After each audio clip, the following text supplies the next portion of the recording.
Assalamualaikum. Bismillah, alhamdulillah, assalatu wassalamu ala sayyidina rasulillah Muhammad ibn Abdillah sallallahu alaihi wasallam wa ala alihi wa ashabihi wa man tabi'ahudahu ila yaumil qiyamah, amma ba'd. Yang saya hormati para kasepuhan, para pemuda, para pemudi, wabil khusus guru kita semua, Sahibul Fadilah Al-Habib Nofil Al-Atas, mata'allahu bituli hayati. Pertama-tama marilah kita panjatkan puji dan syukur kehadirat Allah Subhanahu wa Ta'ala, sehingga di malam yang berbahagia ini kita semua bisa berkumpul, bermuajahah, bertatap muka di haflah mubarakah ini dalam acara rutin, yaitu acara ngopi, ngobrol perkara iman. Salawat beserta salam semoga tetap tercurah limpahkan kepada junjungan kita semua, Habib tertinggi paduka termulia, yakni Nabi besar Muhammad sallallahu alaihi wasallam. Tidak lupa kepada segenap keluarganya, para sahabatnya, dan tidak ketinggalan kepada kita semua selaku umatnya.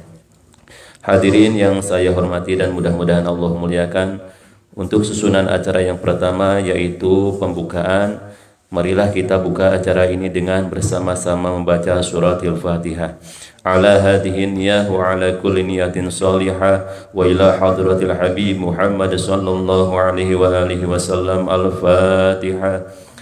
A'udzu billahi minasyaitonir rajim. Bismillahirrahmanirrahim. Alhamdulillahi rabbil alamin arrahmanir rahim maliki yaumiddin. Iyyaka na'budu wa iyyaka nasta'in. Ihdinas shiratal mustaqim. Shiratal ladzina an'amta 'alaihim ghairil maghdubi 'alaihim waladdallin. Mudah-mudahan dengan berkahnya membaca suratil Fatihah, acara yang akan kita laksanakan diberi kelancaran dan kemudahan oleh Allah Subhanahu wa Ta'ala. Menginjak kepada acara yang kedua, yaitu sambutan dari Bapak Haji Kasran. Kepadanya kami persilahkan. Bismillahirrahmanirrahim. Assalamualaikum warahmatullahi wabarakatuh. Alhamdulillah, alhamdulillahirabbil alamin, wa bihi nasta'inu ala umuri dunya waddin. Asyhadu an la ilaha illallah wa asyhadu anna Muhammadar Rasulullah. Allahumma sholli ala sayyidina Muhammad wa ala alihi washabihi wasallim. Pertama-tama mari kita panjatkan puji syukur kehadirat Allah Subhanahu wa Ta'ala, karena pada kesempatan malam yang berbahagia ini, di malam Jumat, kita masih diperkenankan oleh Allah, diizinkan untuk hadir di majelis ilmu ini. Semoga kedatangan kita semuanya insya Allah diberikan rahmat dan ridhonya. Amin ya rabbal alamin. Salawat dan salam selalu kita kirimkan kepada baginda Rasulullah sallallahu alaihi wasallam. Semoga kita diberikan syafaat sampai di yaumil kiamah nanti. Amin ya rabbal alamin. Pertama-tama saya ucapkan terima kasih kepada Gurunda Al-Habib Nofal Al-Atas yang pada malam hari ini berkenan hadir berbagi ilmu kepada kita semuanya, dan mari kita doakan semoga Al-Habib diberikan umur panjang, diberikan kesehatan, diberikan kekuatan, diberikan terus ditambah-tambah berkah ilmunya, agar kita semuanya selalu diberikan bimbingan dari beliau. Amin ya rabbal alamin. Saya ucapkan terima kasih juga kepada teman-teman, para pemuda dari Windu Haji, lingkungan Bubulak khususnya. Semoga kedatangan kita pada malam hari ini bisa mendapatkan banyak manfaat yang diberikan oleh gurunda kita Al-Habib Al-Atas, Al-Habib Nofal Al-Atas, dan kepada teman-teman saya dari mitra-mitra tim khas yang biasa mengadakan pengajian di rumah Bapak Dedi Junaidi pada malam hari ini. Mereka datang ke tempat ini, ada Bapak Nurdin, ada Bapak Mas Yono, ada Sandy dan lain-lainnya. Mereka hadir dari berbagai tempat. Mudah-mudahan kehadiran beliau juga bisa memberikan manfaat buat kita semuanya. Dan saya pribadi yang mewakili tuan rumah Bapak Dedi Junaidi sekali lagi mengucapkan beribu maaf. Apa yang pada malam hari ini kami suguhkan, yang ini seperti inilah adanya. Mudah-mudahan apa yang kami berikan ini juga bisa memberikan manfaat, keberkahan bagi kita semuanya.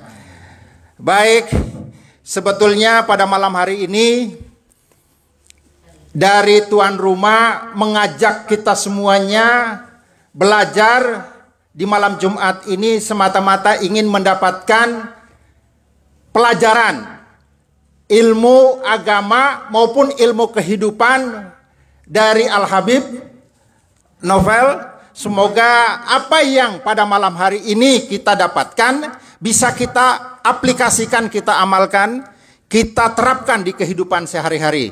Dan pada kesempatan malam hari ini juga dibuka tanya jawab seperti biasa. Dan mohon kesediaan dari Habib untuk bisa memberikan, semoga apa yang diberikan oleh beliau insya Allah dapat kita pahami. Dan kepada jamaah majelis taklim ini silahkan bertanya setelah tausiah dari beliau.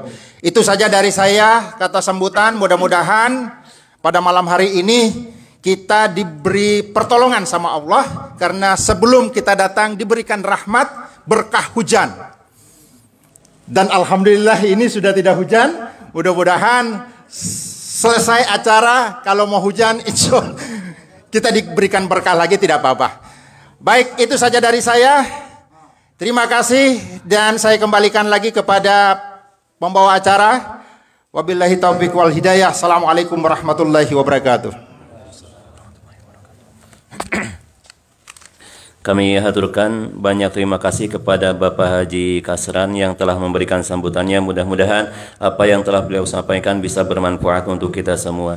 Hadirin yang saya hormati dan Allah muliakan, menginjak kepada acara yang ketiga, yaitu acara inti tausiah atau uraian yang akan disampaikan oleh guru kita semua, Habib Novel Atos. Kepadanya waktu dan tempat kami persilahkan.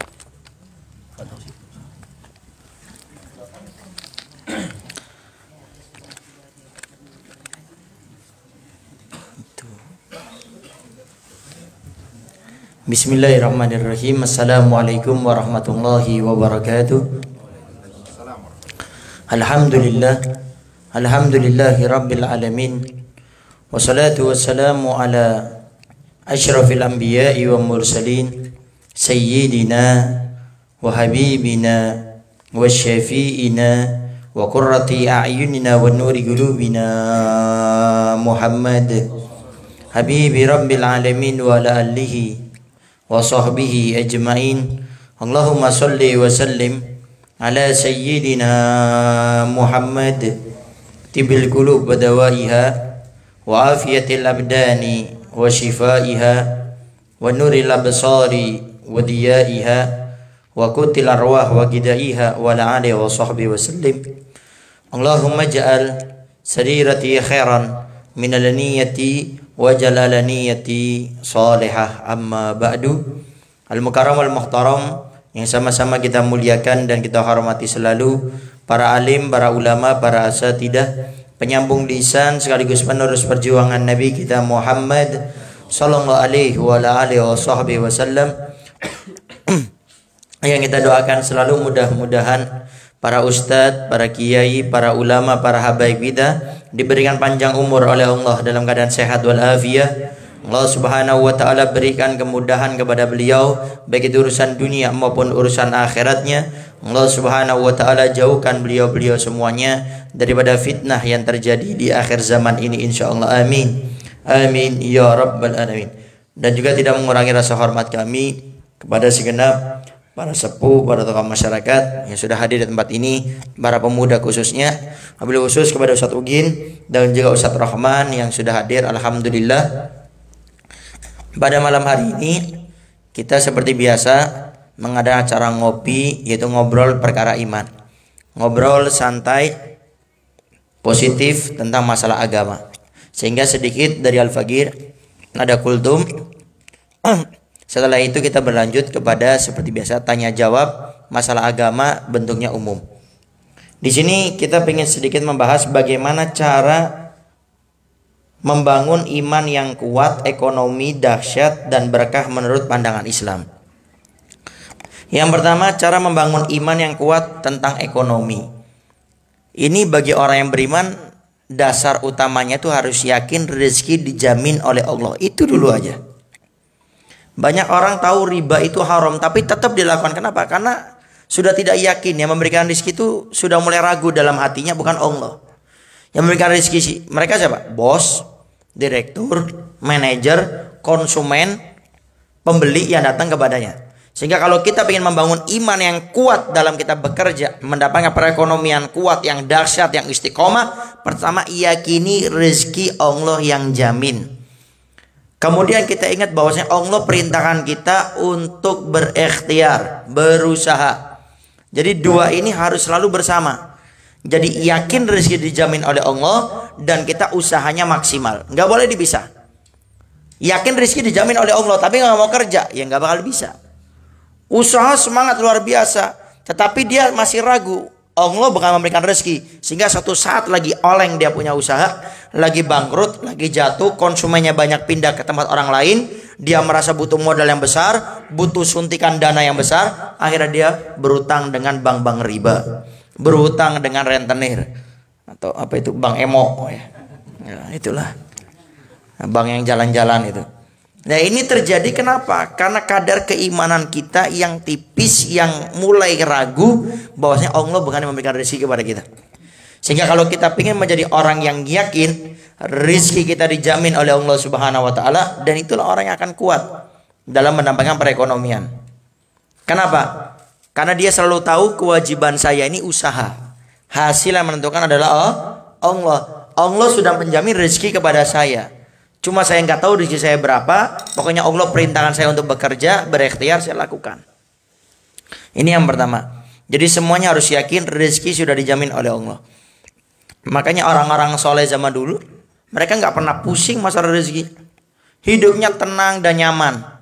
Kenapa? Karena mereka yakin rezeki itu dijamin oleh Allah. Sampai ulama kita mengatakan kalau kita nggak tahu rezeki kita di mana, rezeki tahu kok tempat kita di mana. Dan rezeki nggak bakal ketuker.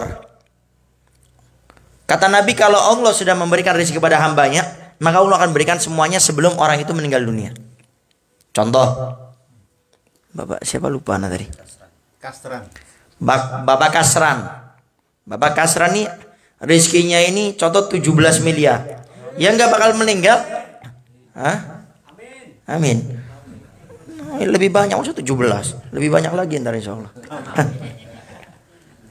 17 miliar. Beliau tidak bakal meninggal kecuali rezekinya 17 miliar sudah diberi semuanya oleh Allah. Ini Nabi yang menyampaikan. Jangan sampai kita lebih yakin sama iklan sponsor di TV daripada sama Al-Quran dan hadis Nabi. Yang laki-laki nih yang mukanya ada yang putih, separuh hitam. Akhirnya pengen menjadi sempurna putih. Kadang-kadang pakai apa di iklan-iklan itu, pakai sabun muka ini, Anda akan kelihatan putih. Dibeli, dipakai, makin hitam. Tapi yakin sama sponsor. Kenapa sama Al-Quran hadis Nabi kok nggak yakin? Makanya umat Islam ini akan selalu terpuruk selama mereka tidak mau kembali kepada Al-Quran dan hadis Nabi. Biar saya nggak paham Al-Quran hadis Nabi, saya nggak pernah mondok. Ya majelis taklim, dekat sama kiai, ustadz, ulama, atau acara-acara seperti ini kita hadir untuk mempertebal keimanan kita. Itu yang pertama. Jadi untuk membangun iman yang kuat dalam berekonomi dengan dahsyat, pertama hadirkan dalam diri kita rezeki sudah dijamin oleh Allah. Kita kewajibannya berusaha berikhtiar, adapun semuanya Allah yang menentukan. Kemudian berkah. Nah, ini yang paling penting. Ingat, ulama kita sudah membahas ada rezeki yang halal berkah, ada halal nggak berkah. Ini tipis ini. Halal berkah, halal nggak berkah. Halal yang berkah itu apa? Dia mencari rezeki yang halal, jelas pasti, tidak menipu, tidak ngambil uang orang. Tapi di dalam dia melakukan rezeki yang halal tersebut, dia melakukan keharuman. Contoh, meninggalkan sholat. Kan ada orang bekerja di toko, di pabrik, sampai duhurnya ditinggalkan. Ada orang bekerja, sholat Jumatnya ditinggalkan. Alasannya karena bos saya memerintahkan saya untuk tetap walaupun Jumat, tetap wajib standby, tidak boleh sholat Jumat. Ini berkah, ini rezeki halal, tapi tidak berkah. Kenapa? Karena di dalam pelaksanaannya rezeki tersebut melakukan pelanggaran kepada Allah Subhanahu wa taala. Yang berkah itu apa? Ya dia mencari rezeki yang halal dan dia tidak melupakan Allah Subhanahu wa taala. Dan ini akan mendapatkan keberkahan. Rezekinya halal. Dia bekerja halal tapi dia berurusan dengan riba, berurusan dengan rentenir. Maka jangan harap rezekinya itu walaupun banyak tidak akan pernah cukup. Al-Fakir, saya di ngopi sering mengulang-ulang cerita seorang yang cerita kepada Al-Fakir. Dia bilang, "Beb, saya dulu security. Saya punya gaji sebulan 9 sampai 11 juta sebulan. 9 sampai 11 juta. Saya nggak tahu Kang Sony nyampe segitu enggak? Ya ntar coba ngobrol lah. Enggak usah dijawab ntar ya. Maksudnya kalau ada lebih ntar bagi-bagi ya mah. Jadi ini 9 sampai 11 juta sebulan. Tapi Bib setiap nggak nyampe sebulan habis, nggak tahu kemana. Ini kalau rezeki cuma halal nggak berkah. Jadi nggak tahu hilang kemana. Pokoknya 2 minggu habis aja Bib. 9-11 juta. 2 minggu habis, nggak nyampe sebulan habis. Tapi Habib sekarang saya hijrah. Saya tinggalkan pekerjaan yang tidak baik tersebut. Kemudian saya berhijrah. Saya khidmah ke salah satu pesantren. Saya cuma dapat bisyarah paling cuma berapa sebulan. Tapi alhamdulillah Habib, untuk biaya sebulan cukup. Untuk istri anak makan cukup. Untuk sekolah cukup. Bahkan saya bisa nyelengin. Padahal uang yang saya dapat itu sedikit, jauh sedikit daripada yang dulu. Tapi ini mungkin kata beliau ya namanya berkah. Sedikit tapi cukup. Nah ini harus kita cari. Jadi jangan sampai kita melakukan pekerjaan tapi di dalam melakukannya melakukan pelanggaran kepada Allah. Ingat, rezeki yang tidak berkah tidak akan cukup dan tidak akan menenangkan hidup kita. Sehingga kita jangan hanya fokus cari yang banyak tapi cari yang berkah. Jangan ada pelanggaran di dalam kita mencari rezeki tersebut.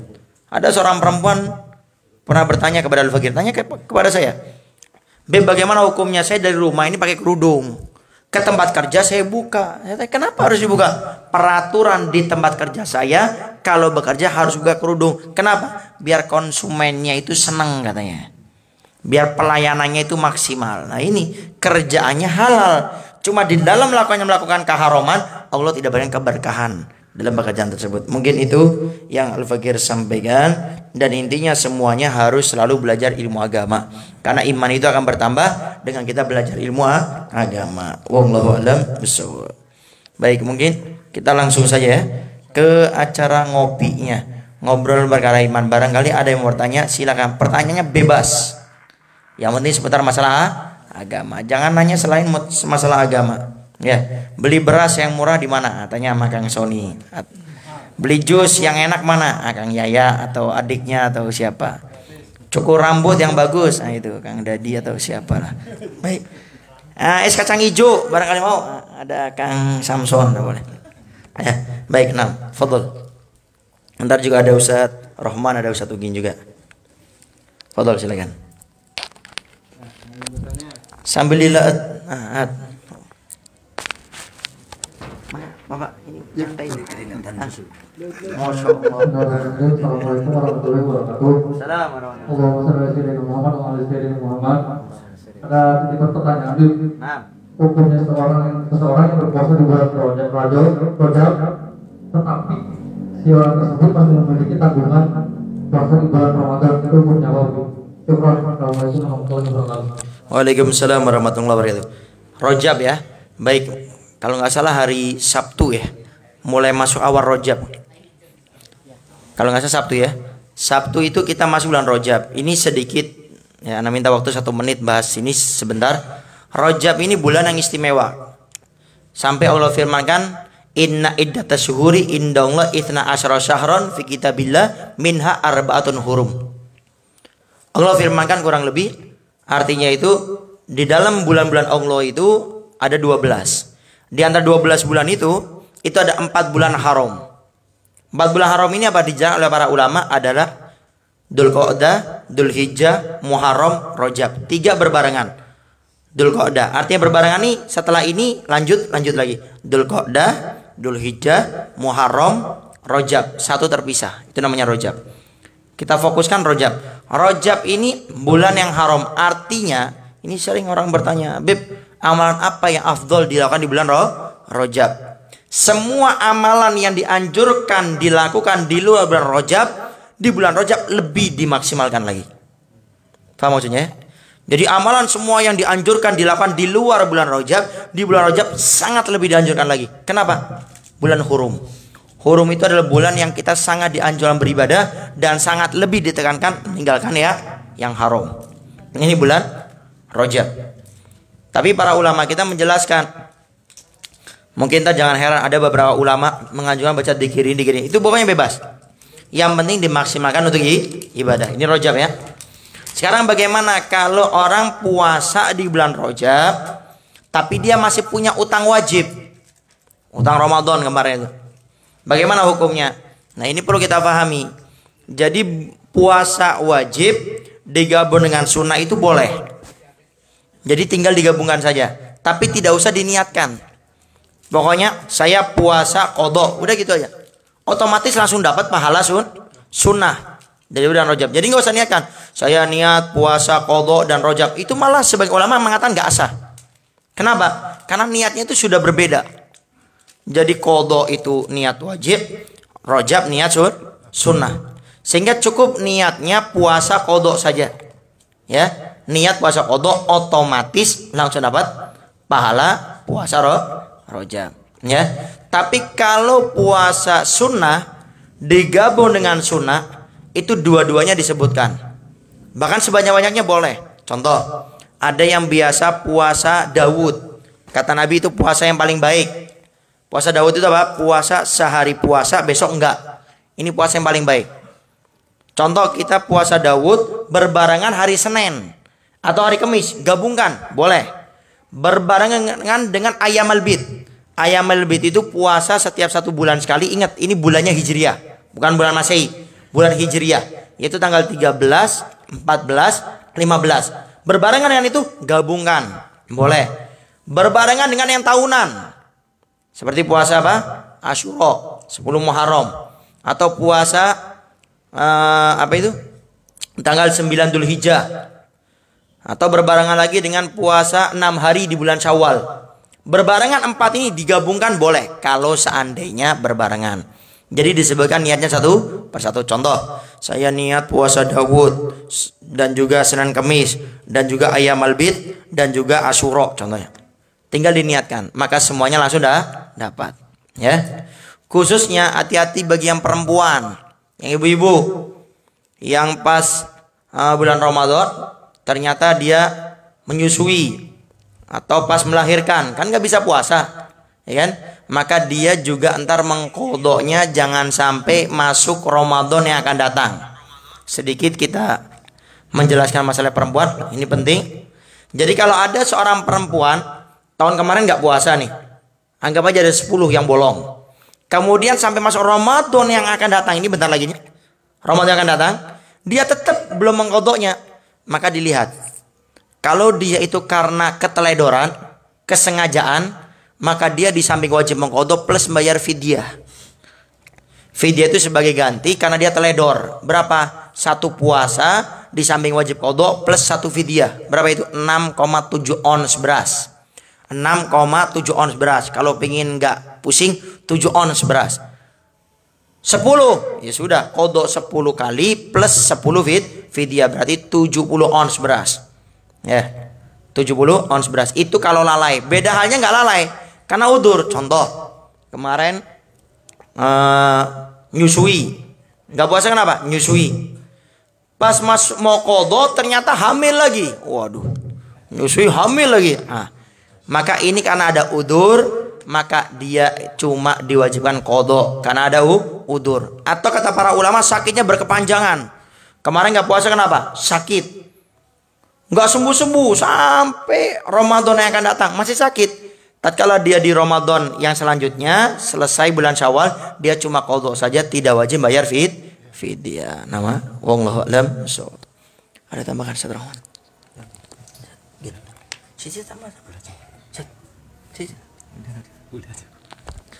Nah, itu Kang ya. Nah, fadhol yang lainnya sambil dilihat ya, jangan terlalu serius. Antum kenapa tangannya? Oh mau pukul hadroh. Nah, ini ngopi nggak hadroh nih. Fadhol, yang lainnya?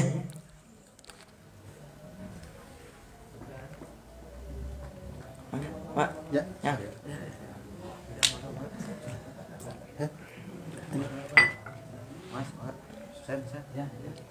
Terlalu jauh nih kayaknya mesti tubuh.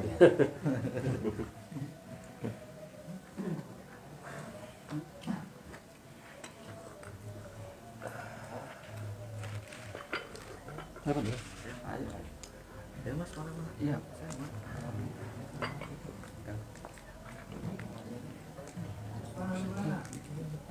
Halo. Mic-nya tadi. Di over belakang.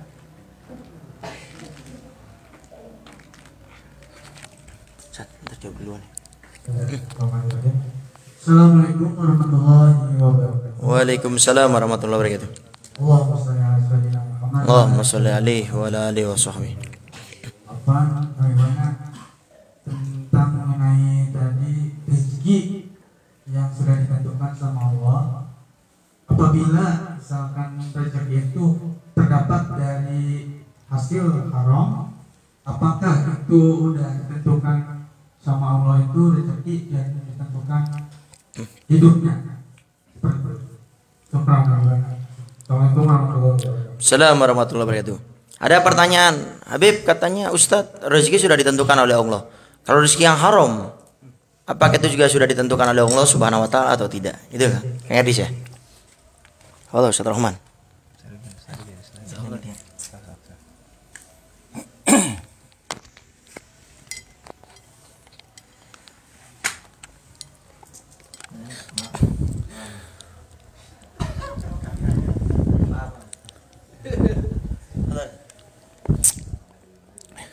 Wallahu a'lam bishawab. Tadi ada pertanyaan. Yang namanya rizki itu kan ada yang halal, ada yang haram. Nah, sekarang seumpamanya rizki itu kita didapat dari hasil barang yang haram atau dari hasil pekerjaan yang haram. Apakah itu juga sudah ditentukan oleh Allah Subhanahu wa taala? Memang kalau kita melihat, kalau kita ingat kepada apa yang telah dikehendaki, yang telah ditakdirkan oleh Allah Subhanahu wa taala, itu semuanya udah ditakdirkan oleh Allah Subhanahu wa taala dari zaman ajalinya. Cuman dikala kita seumpamanya kita kerja di tempat yang haram atau mendapatkan rezeki yang haram. Kalau misalkan kita tidak merubah pekerjaan tersebut, sampai kapanpun rezeki itu tetap hukumnya haram. Dan jelas itu juga rezeki dari Allah Subhanahu wa taala gitu ya. Sebab Allah Subhanahu wa taala kan pernah berfirman dalam Al-Qur'an, kalau tidak salah, wallahu la yughayyiru ma biqaumin hatta yughayyiru ma bi anfusihim. Jadi Allah tidak akan merubah sifat salah satu kaum terkecuali kaum tersebut merubah dirinya sendiri. Jadi kalau misalkan dari hasil kerja yang haram itu kita tidak bisa merubah, ya sampai kapanpun rezeki itu tetap hukumnya haram. Jadi salah satunya, walaupun itu sudah dikehendaki oleh Allah Subhanahu wa taala dari pekerjaan yang haram, jadi kita selaku manusia harus berusaha bagaimana supaya kita bisa keluar dari pekerjaan haram tersebut gitu. Jadi intinya yang namanya rizki itu baik halal maupun haram tetap itu dari Allah Subhanahu wa taala. Jadi kalau misalkan kita kebetulan dari hasilnya hasil yang haram, maka kita berusaha untuk bisa keluar atau pindah dari pekerjaan haram tersebut. Kalau misalkan kita tidak keluar dari pekerjaan tersebut, ya tetap sampai kapanpun rezeki itu akan hukumnya haram. Tapi tetap itu rezeki dari Allah Subhanahu wa taala. Mungkin itu saja. Wallahu a'lam bishawab.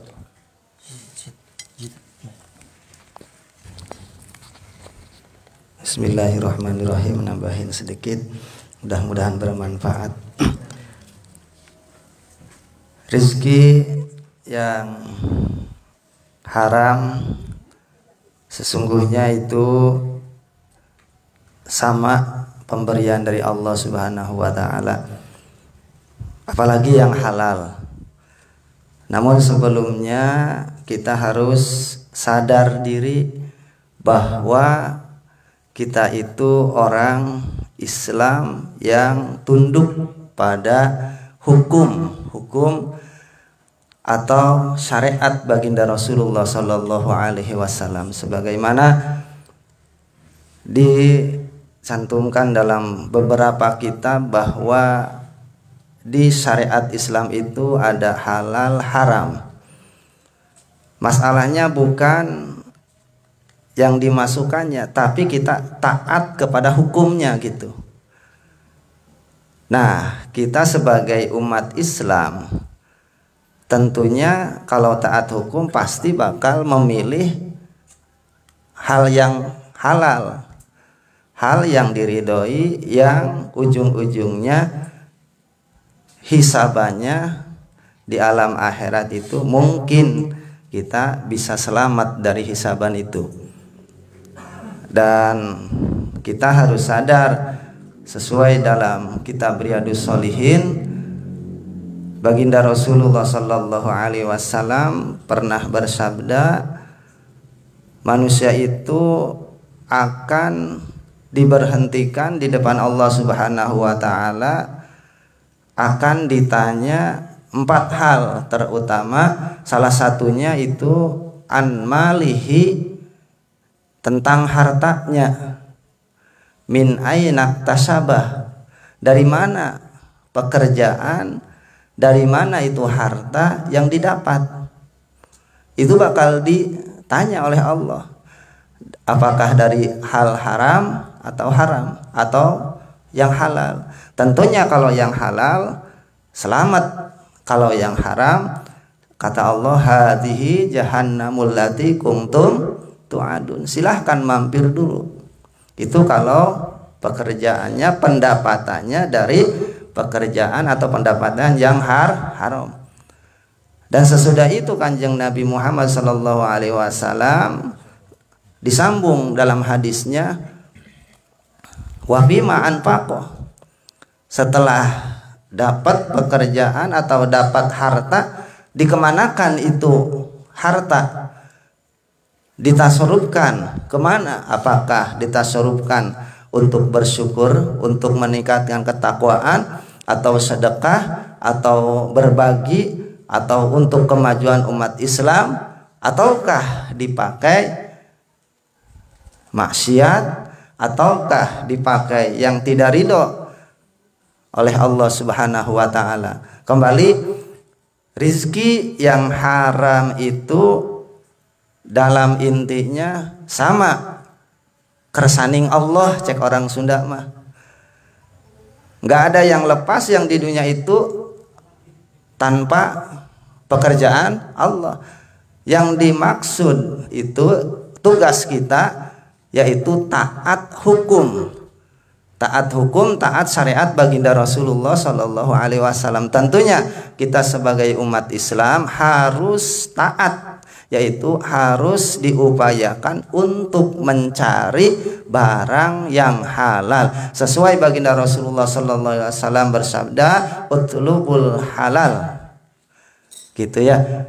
Carilah perkara yang halal. Mungkin itu yang bisa saya tambahkan, mudah-mudahan ada bermanfaat.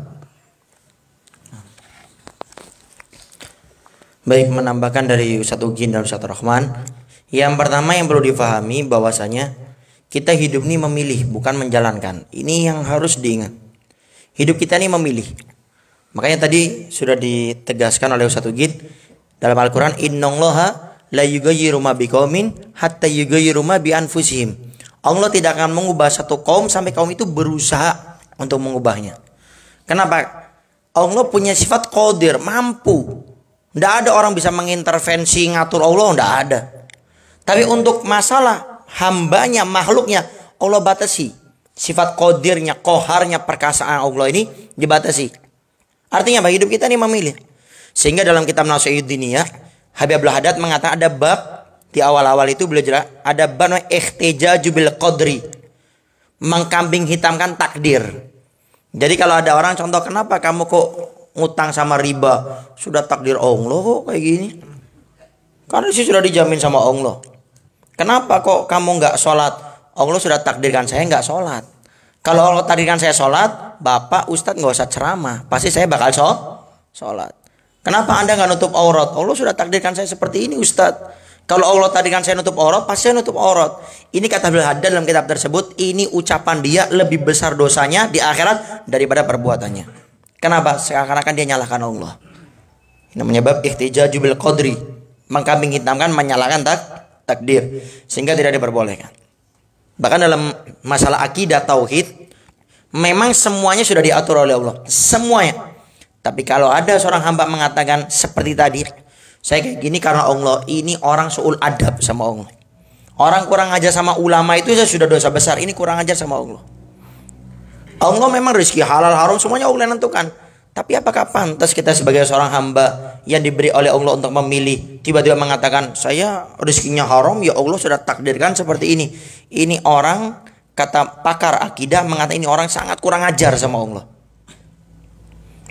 Oleh karenanya kita kembali lagi tadi, semua takdir sudah ditentukan oleh Allah, tapi kita diberi akal oleh Allah. Pembeda dengan ayam, pembeda dengan kecoa, dengan cupang, kita berbeda juga. Kenapa? Hah? Oh, kolang cupang ada ya. Kenapa? Bedanya diberi akal. Makanya jangan sampai kita ini masa mau sama kayak cupang. Kalau cupang kan gak diberi akal. Kucing ke rumah kita ngambil ikan langsung bawa kabur, nggak punya akal. Kalau kita tiba-tiba ke rumah orang ngambil uang, kita diberi akal, maka tentu beda. Makanya kucing itu nggak mungkin dia masuk ini, Assalamualaikum, permisi saya mau ngambil ikan, nggak bakal, karena tidak diberi akal. Oleh karenanya sekali lagi semua sudah ditentukan oleh Allah, tapi kita diberi akal oleh Allah untuk memilah dan memilih. Wallahu a'lam bishawab. Fadhal yang lainnya. Fadhal. Mic-nya. Oper ke belakang.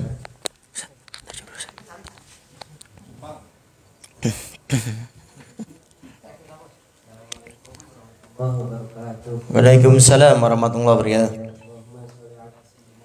Allahumma shalli alaihi wa ala alihi wasallam.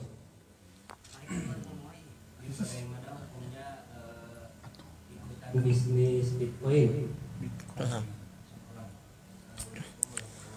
Waalaikumsalam warahmatullahi wabarakatuh. Ada pertanyaan, bagaimana hukum kita transaksi atau ikut bisnis naruh saham lah gitu ya di dalam Bitcoin, itu bagaimana hukumnya?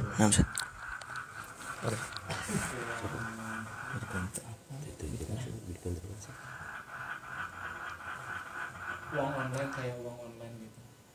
Uang digital. Uang digital. Uang online. Uang digital. Belum. Baik. Dengan kemajuan zaman itu harus dibarengi dengan keimanan. Zaman maju, iman gak maju, artinya iman kita ini tipis, maka banyak orang akhirnya ingin menghalalkan cara untuk dapat uang. Termasuk Bitcoin.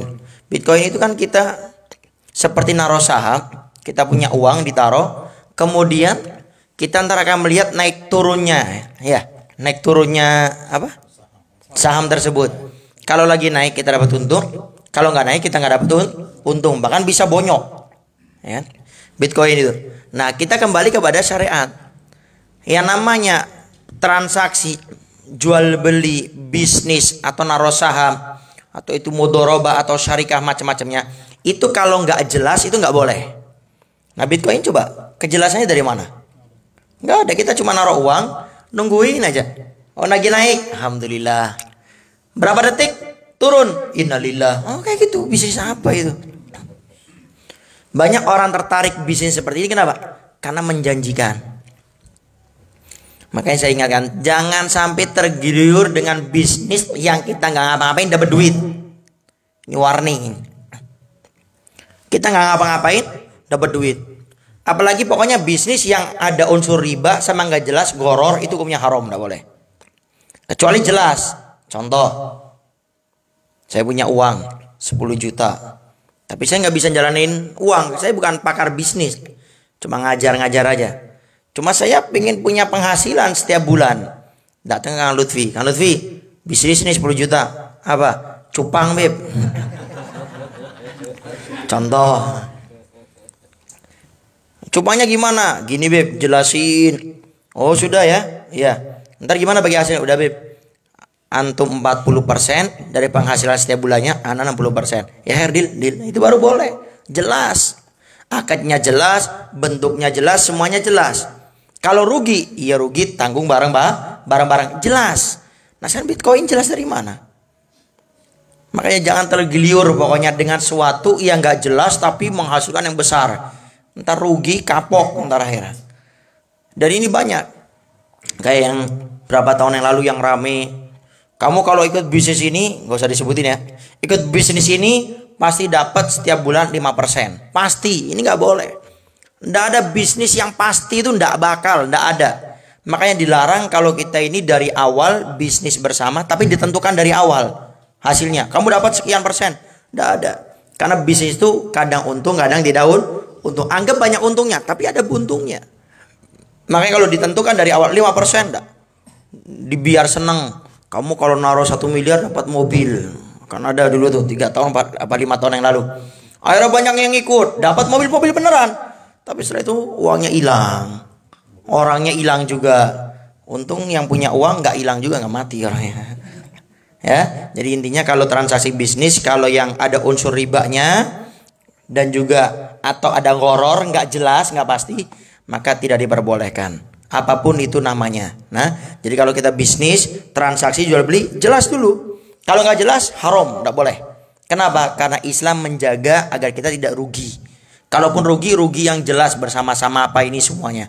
Tapi kalau ini cuma diiming-imingin, kamu cari orang, ini. Kemudian kalau kamu sudah cari orang banyak, kamu dapat sekian. Nah, sekian ini dari mana uangnya? Ya kan? Pokoknya kalau yang nggak jelas nggak boleh. Kamu pasang uang sekian, kalau kamu mati ntar dapat uang 1M.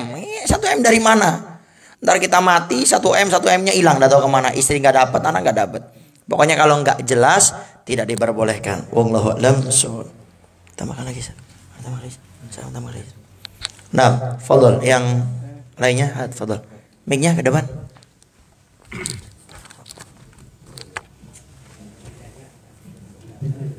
Bismillahirrahmanirrahim. Assalamualaikum warahmatullahi wabarakatuh. Waalaikumsalam warahmatullahi wabarakatuh. Izin bertanya, Bib, ada pertanyaan ketiga ini, hal-hal apa saja, Bib, yang menghalangi pintu rezeki, dan bagaimana cara mudah untuk mendapatkan rezeki yang halal? Ya, itu saja pertanyaannya. Wassalamualaikum warahmatullahi wabarakatuh. Assalamualaikum warahmatullahi wabarakatuh. Ada pertanyaan, perkara apa saja yang bisa menghalangkan rezeki dan perkara apa saja yang bisa memudahkan rezeki. Nah.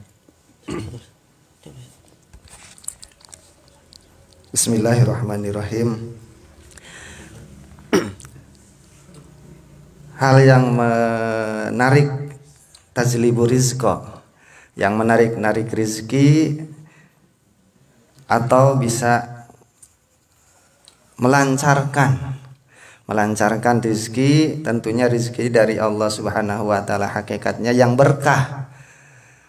Satu, dalam kitab Ta'limul Muta'alim, hindari perbuatan dosa. Itu insyaallah melancarkan rezeki. Terus banyak berbuat kebaikan, bahkan Kanjeng Nabi Muhammad sallallahu alaihi wasallam bersabda dalam kitab Ta'limul Muta'alim, ba'da qobliyah subuh baca istighfar astagfirullahaladzim innahu kana ghafara 100 kali, subhanallah wa bihamdihi subhanallahil azim 100 kali. Itu melancarkan datangnya rezeki yang penuh berkah dari Allah Subhanahu wa taala. Pertanyaannya, gimana kalau sesudah qobliyah subuh dilangsungkan berjamaah? Kadang belum kelar sudah sholat berjamaah. Ulama memberikan solusi sesudah sholat subuh istighfar yang tadi 100, subhanallah wa bihamdi subhanallahil azim 100 kali. Itu anjuran baginda Rasulullah sallallahu alaihi wasallam, sehingga menjamin lisan baginda Rasul langsung, bila mana kita dawam membaca itu tidak dikenakan pakir seumur hidupnya. Itu janji baginda Rasul, gak pernah bohong. Banyak orang-orang yang telah sukses mengamalkan itu karena sesuai janji baginda Rasul. Yang keduanya, hal yang menghalangi rizki.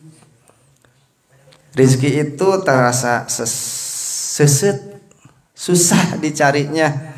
Adapun dapat lancar gancang tapi ge teu berkah. Saeutik kurang, loba ge kurang. Nah, itu termasuk susah rezeki. Apa hal yang menghalangi rizki berkah? Yaitu tadi orang yang melakukan dosa. Yang banyak berbuat dosa maksiat itu menghalangi datangnya rizki yang berkah.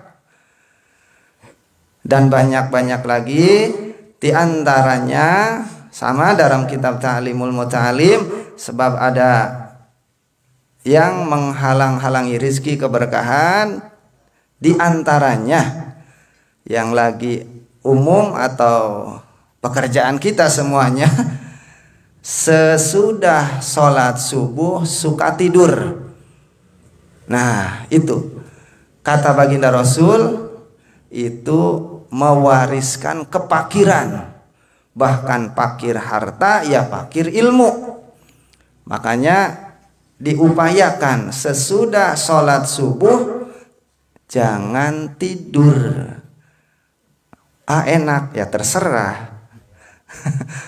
Kalau ingin rezekinya berkah atau gampang, hindari tidur sesudah sholat subuh. Yang keduanya, diantaranya yang menghalang-halangi rizki yang berkah, menentang orang tua. Fatal itu. Ketika orang tua nyuruh atau ketika orang tua ada kemauan anaknya terus kita membantah, apalagi sampai nyentak-nyentak sehingga orang tua sakit hatinya, udah ditutup rizki keberkahannya, bahkan rizkinya seset sok bae alamanku sorangan geura. Maka hindari bentuknya atau doa yang diucapkan orang tua kepada kita, apalagi orang tua sampai sakit hati. Senangi orang tua itu.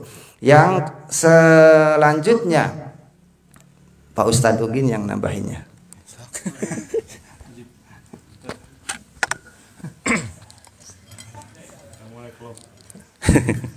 Ketempuhan ya. Wallahu a'lam bishawab. Sebagaimana tadi sudah dipaparkan ya sama Ustadz Rohman, ya sama gitu ya. Jadi ada yang mengakibatkan memperlancar rezeki, ada juga yang mengakibatkan susah rezeki. Tadi sudah dibahas sebetulnya banyak gitu yang memudahkan datangnya rezeki itu, diantara tadi tidak boleh berbuat dosa, terus ditambah lagi melaksanakan sholat berjamaah, terus amalan-amalan yang lain juga banyak sebetulnya. Terus tambahan lagi yang mungkin amalan ini sangat mudah dilaksanakan, yaitu kita mendawamkan sholat duha minimal 2 rakaat. Minimal 2 rakaat ya. Jadi kalau misalkan orang suka mengamalkan sholat duha minimal 2 rakaat, insya Allah itu rezekinya bakal diberi kemudahan oleh Allah Subhanahu Wa Taala. Dalam doanya juga kan ada Allahumma inna duhauka wal bahauka wal jamala jamaluka wa il akhir doa. Tuh doanya ada. Terus kesananya ada lagi wa in kana asiron faisirhu wa in kana haruman fatahhirhu wa in kana ba'idan faqribhu. Jadi kalau diartikan itu sangat luar biasa artinya. Itu diantaranya yang memudahkan untuk datangnya rezeki. Terus yang bisa mengakibatkan susahnya rezeki tadi sudah dikatakan juga oleh Ustaz Rohman, sama gitu. Cuma sekedar menambahkan Di antaranya banyak gitu, banyak dalam kitab Ta'lim wa Ta'lim ada, terus dalam kitab Syarah Safinah juga ada yang mengakibatkan susah rizki dan mengakibatkan fakir ilmu dan fakir rizki itu di antaranya kita tarku doa lil walidain, meninggalkan untuk berdoa kepada orang tua. Itu sangat mengakibatkan untuk susahnya rizki. Jadi kalau misalkan kita rizkinya susah, kita bertanya kepada diri sendiri, apakah kita suka mendoakan orang tua apa tidak? Kalau misalkan kita tidak pernah mendoakan orang tua, baik masih hidup atau sudah meninggal, itu menjadi salah satu wasilah rezeki kita disusahkan oleh Allah Subhanahu wa taala. Itu. Jadi tidak boleh meninggalkan doa kebaikan kepada orang tua. Sebab kalau orang tidak mendoakan kepada orang tua, itu mengakibatkan susah rezeki. Terus ada lagi di antaranya yang mengakibatkan susah rezeki, fakir ilmu, fakir rezeki itu, yaitu yang sering kebanyakan kita laksanakan. Padahal pekerjaan itu sebetulnya kalau kita laksanakan itu mudah sekali. Cuman berhubung sudah kebiasaan, jadi akhirnya terus dilaksanakan. Apa? Yaitu banyak sekarang orang-orang kalau pakai celana itu sambil berdiri. Benar nggak kalau pakai celana sambil berdiri? Kebanyakan orang pakai celana sambil berdiri apa sambil duduk? Sambil berdiri. Nah, itu pakai celana sambil berdiri itu maaf ya, celana luar atau celana dalam itu mengakibatkan susah rezeki. Mengakibatkan susah rezeki. Terus banyak lagi di antaranya yang menyusahkan datangnya rezeki itu watarkul maidah, meninggalkan sisa-sisa makanan. Itu tidak boleh. Kalau misalkan kita lagi makan itu ya lagi makan, terus makanan kita tuh masih banyak, kita ditinggalkan atau misalkan dibuang gitu ya, itu mengakibatkan susah rezeki. Justru kalau kita kebalik ya, kalau misalkan kita makannya sampai habis disebutnya orang gembul.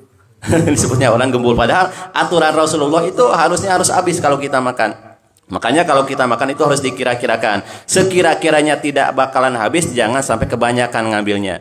Jadi kalau bisa dihabiskan, sehingga Rasul mengajarkan kalau kita habis makan itu makanan-makanan atau bumbu-bumbu masakan yang nempel di dalam jari tangan kita itu harus di lamotan, kalau bahasa Sunda mah gitu ya, harus dijilat. Maksudnya mungkin dalam tangan kita itu ada barokah yang tersimpan gitu. Nah, itu diantaranya perkara-perkara yang bisa memudahkan rezeki dan yang susah untuk menarik rezeki. Wallahu a'lam bishawab. Baik, sekedar menambahkan dari Ustaz Rahmat dan Ustaz Ugin, di antaranya lagi adalah menyambung silaturahmi. Nah, ini yang kadang-kadang sering kita lupakan, apalagi di zaman now, zaman sekarang ini. Dan yang berhak sangat kita sambung silaturahmi itu orang tua. Khususnya yang sudah menikah, yang kebetulan ngikut sama mertua atau punya rumah sendiri jauh dari orang tua. Ini kadang-kadang dia untuk datang ke orang tuanya sulit. Dia cuma mengandalkan WhatsApp, mengandalkan video call. Kemudian dia berpikir, daripada saya dari Kalimantan, dari Sumatera, Sulawesi, dari mana lagi?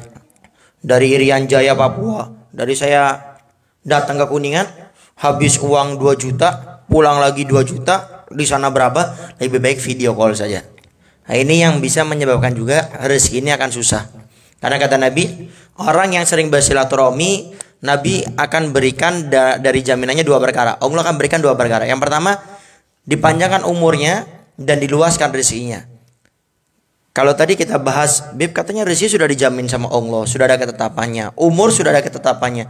Kenapa orang menyambung silaturahmi umurnya bertambah? Ini yang benar gimana? Rezekinya bertambah, yang benar gimana? Kata ulama ada 2 pendapat. Yang pertama, itu kuasanya Allah. Jadi terserah Allah mau nambah, ngurangin, itu kekuasaan Allah, bebas. Yang kedua, rezekinya umurnya sama, cuma dikasih berkah sama Allah. Kayak tadi, uang gaji cuma 2 juta. Tapi untuk anak cukup, untuk istri cukup, nabung cukup, untuk sekolah anak cukup berkah. Umurnya cuma 40 tahun, tapi di akhirat timbangan amalnya seperti 400 tahun. Ini berkah. Sehingga biasa kan, kita ini untuk menyambung silaturahmi. Dan silaturahmi nggak mesti harus jauh-jauh, tetangga loh, itu penting. Jangan ke tetangga pas ada maunya aja, mau minjem uang baru ke Kang Sony. Nah. Tapi sebelumnya nggak pernah ke sana. Nah, sehingga silaturahmi ini penting. Ini suatu yang remeh. Saking pentingnya silaturahmi. Coba lihat bagaimana Nabi. Nabi punya anak itu dinikahkan sama sahabat Nabi paling dekat, sahabat Utsman bin Affan, 2 putri Nabi. Saking pentingnya silaturahmi lagi untuk menguatkan. Nabi menikah dengan anaknya sahabat Abu Bakar Siddiq, Sayyidatuna Aisyah. Nabi menikah dengan anaknya sahabat Umar bin Khattab, Sayyidatuna Hafsah. Ini kata para ulama untuk apa? Untuk menjalin silaturahmi yang kuat. Sehingga Nabi nikah dengan sahabat-sahabat dekatnya sehingga kuat. Nah, sehingga mulai saat ini biasanya kita menyambung silaturahmi tersebut. Sedikit menambahkan tadi tentang masalah makanan ya. Ini penting nih. Jangan akhirnya kalau gitu kalau datang ke tempat nggak boleh ada sisa ini. Akhirnya setelah ini anak takut salah paham ya. Jadi kesian beliau juga. Dari rumah udah bawa kresek masing-masing. Bahaya juga ini. Awas ya. Penting nggak paham nanya. Jangan inisiatif sendiri dari rumah bawa kresek masing-masing. Nanya ya. Dan ingat. Nanya kantong-kantong. Ya, termasuk ini yang penting, ini pernah dibahas oleh guru kita Buya Yahya. Yang paling penting ini dalam acara tahlil. Ada orang banyak salah paham nih, tahlil. Kan biasanya ada kayak gini nih. Ya kayak gini nih. Nih, makanan gini. Itu yang diperbolehkan dimakan itu yang waktu itu. Biasanya sudah selesai ada aja bawa kresek biasanya. Enggak kresek ya kantongnya bisa dikresek dadakan. Kemudian dimasuk itu hukumnya haram, enggak boleh itu. Awas itu, enggak boleh. Karena yang dihidangkan itu yang dimakan di situ tidak boleh dibawa pulang. Termasuk yang sekarang ini. Ya. Paham antum? Kalau ada yang masukin ke situ antum jangan dimakan di rumah, balikin lagi. Enggak tahu sampai di rumah tetap dimakan. Kecuali beliau sudah ngasih izin, sok makan bawa. Bingung akhirnya nih. Ya. Jadi tolong diingat ini remeh cuma sering ini.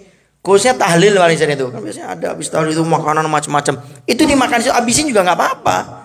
Yang nggak boleh itu yang dibawa pulang. Kenapa? Karena itu untuk dihidangkan di tempat, bukan untuk dibawa pulang. Kecuali sudah dapat izin. Kalau sudah dapat izin bebas, piringnya bawa pulang juga nggak apa-apa sudah.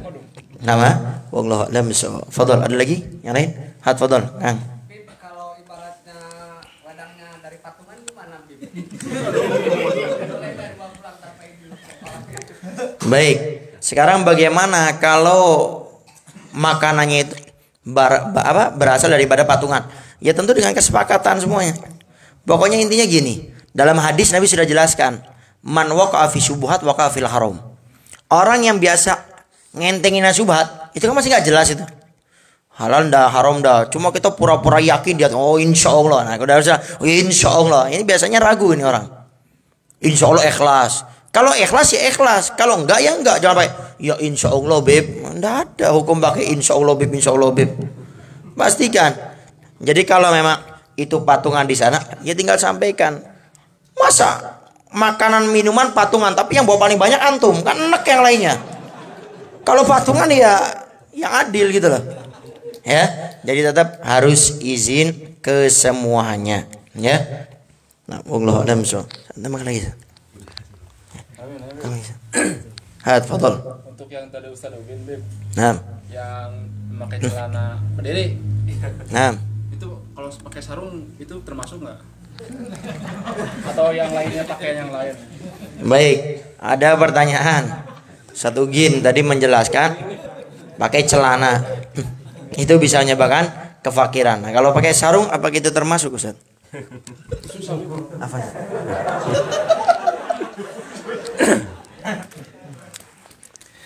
Wallahu a'lam bishawab.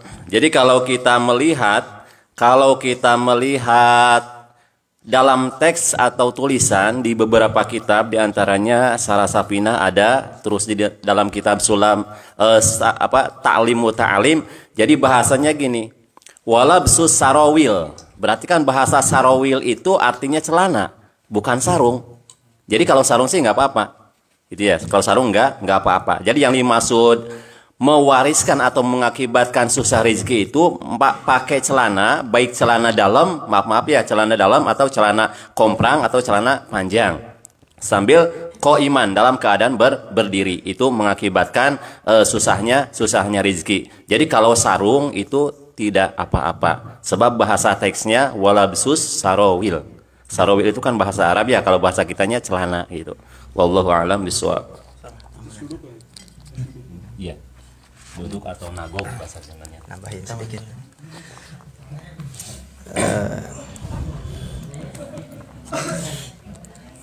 Bismillahirrahmanirrahim, nambahin untuk semuanya tentang rezeki ya, tentang rezeki. Jadi jangan salah paham kalau rezeki itu bukan sekadar nominal atau timbangan kadaharan naon anu dilebetkeun anu didahar, atau nominal uang itu rezeki yang termasuk kecil. Tapi rezeki, ada rezeki yang lebih harus kita dipahami. Jadi jangan salah paham ketika udah mengamalkan kata tadi saya harus membaca istighfar 100, umpamanya udah setahun, mana rezeki gini angger baik ya. Nah, apalagi setelah Ustadz Ukin menerangkan mendoakan orang tua selama 1 tahun rezeki angger kieu bae. Nah, jadi jangan salah paham, rezeki itu bukan sekadar nominal atau makanan, tapi rezeki ada yang lebih besar yang kita harus bersyukur, yaitu rezeki Allah yang tidak memutuskannya selama hidup. Di antaranya dalam badan kita, anggota badan kita, mata bisa melihat, telinga bisa mendengar, kaki bisa berjalan, itu termasuk rezeki.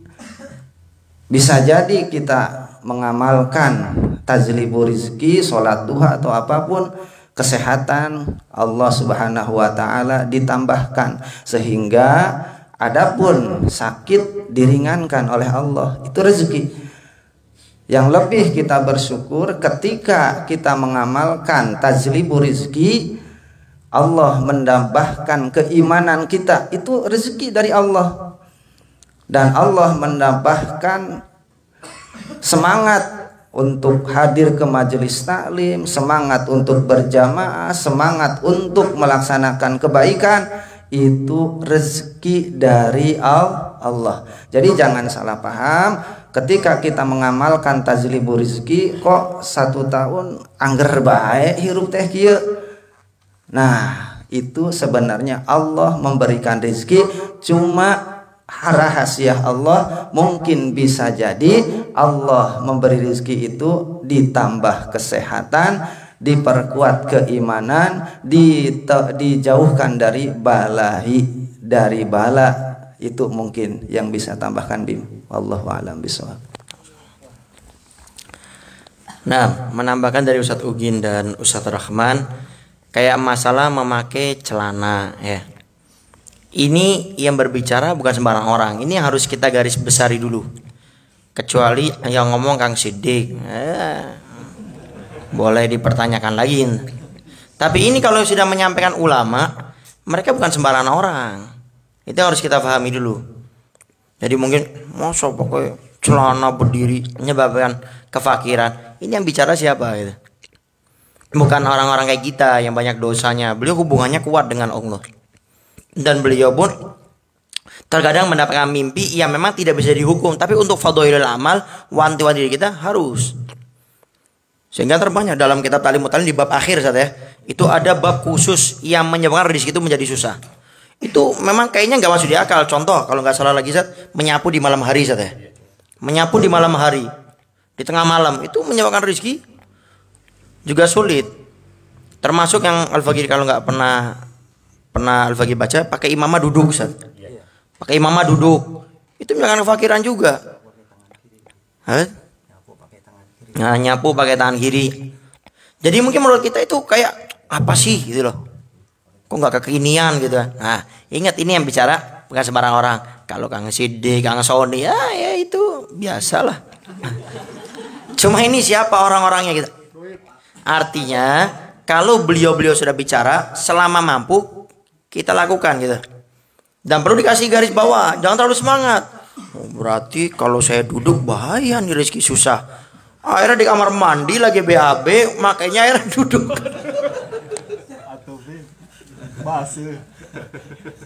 Pakai celananya duduk ngelemprak, di bawahnya ubin, tehel.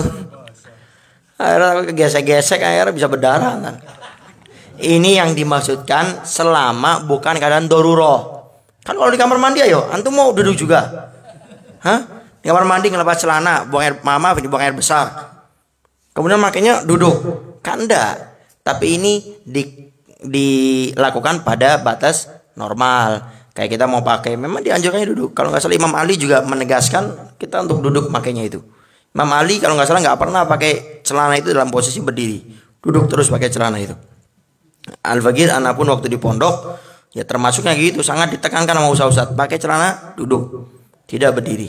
Jadi sekali lagi dilihat siapa yang mengucapkan, bukan sembarangan orang ini. Sehingga selama mampu laksanakan, pasti ada berkahnya, ada baiknya. Wallahu a'lam bishawab. Baik, fadhol Jari. Tadi mana? Sebelah sini. Fadhol. Assalamualaikum warahmatullahi wabarakatuh. Mau bertanya, Bib. Nah. Hukum apakah itu syariat atau cuma tradisi? Membayar zakat untuk orang yang sudah meninggal dunia. Nah, apa hukumnya membayar zakat bagi orang yang sudah meninggal dunia? Mungkin ada si fulan, ada orang hidup pernah meninggalkan zakat, kemudian meninggal, kemudian ahli warisnya membayarkan zakat. Itu kewajiban atau tradisi gitu ya?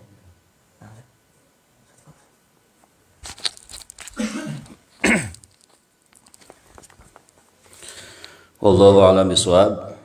Ada pertanyaan, bagaimana mengeluarkan zakat bagi orang yang sudah meninggal atau yang sudah wafat? Apakah itu kewajiban, apakah hanya tradisi? Nah, mungkin untuk jawabannya wallahu a'lam bishawab, mungkin itu tradisi. Mungkin itu tradisi. Sebab yang wajib mengeluarkan zakat itu terutama zakat fitrah, ya zakat fitrah, yaitu orang yang menemukan 2 juz bulan Ramadan dan bulan Syawal. Jadi dikala seorang hanya menemukan bulan Ramadan saja, tidak menemukan bulan Syawal, maka itu tidak wajib zakat. Contoh, misalkan orang dari mulai tanggal 1 Ramadan nyampe tanggal 29, misalkan nyampe tanggal 29 dia hidup gitu ya, dia hidup, pas mau masuk tanggal 1 Syawal dia meninggal. Belum masuk tanggal 1. Jadi pas mau masuk, cuman belum masuk tanggal 1 dia meninggal. Maka orang tersebut tidak wajib untuk dikeluarkan zakat fitrahnya, sebab dia hanya menemukan bulan Ramadan saja. Sebaliknya, orang yang menemukan bulan Syawal saja, tidak menemukan bulan Ramadan, itu juga sama, tidak wajib dikeluarkan zakatnya. Contoh, ada seorang ibu yang sedang hamil atau yang sedang mengandung. Nah, pas malaman lebaran, berarti kan malaman lebaran itu sudah termasuk tanggal 1 ya, tanggal 1 Syawal. Pas malaman lebaran, dikala orang sedang rame melaksanakan takbir di masjid atau di musola atau di rumah, seorang ibu melahirkan seorang anak, maka anak yang lahir di malam lebaran itu si anak tidak wajib dikeluarkan zakat fitrahnya, sebab dia hanya menemukan bulan Syawal saja. Jadi yang wajib mengeluarkan zakat itu orang yang menemukan bulan Ramadan dan bulan Syawal. Jadi kembali lagi ke permasalahan, bagi orang yang sudah meninggal itu tidak ada kewajiban untuk dizakati oleh ahli warisnya atau oleh keluarganya. Nah, semisalkan kalau ada itu hanya tradisi. Jadi kalau boleh juga bukan di zakatan tapi di fidyahan kalau bahasa Sunda mah gitu ya. Jadi kalau di fidyahan itu bahasanya kan dikala seorang almarhum waktu dia hidup barangkali pernah meninggalkan sholat, meninggalkan puasa, itu biasanya suka di fidyahan, dikasih fidyah. Jadi tujuannya tafaulan atau malah mandar kalau bahasa Sunda mah. Malah mandar, sholat yang pernah beliau tinggalkan itu dengan mengeluarkan sedikit rezeki atau beras atau fidyah, jadi sedikit demi sedikit ketutup gitu ya. Sedikit demi sedikit ketutup. Namun jangan salah paham, bukan berarti sholat boleh ditinggalkan diganti dengan fidyah, bukan gitu. Maksudnya itu hanya sekedar tafaulan atau malah mandar kalau bahasa Sunda mah. Jadi sekali lagi, orang yang sudah meninggal itu tidak ada kewajiban untuk mengeluarkan zakat oleh ahli warisnya atau keluarganya. Mungkin itu wallahu alam bishawab.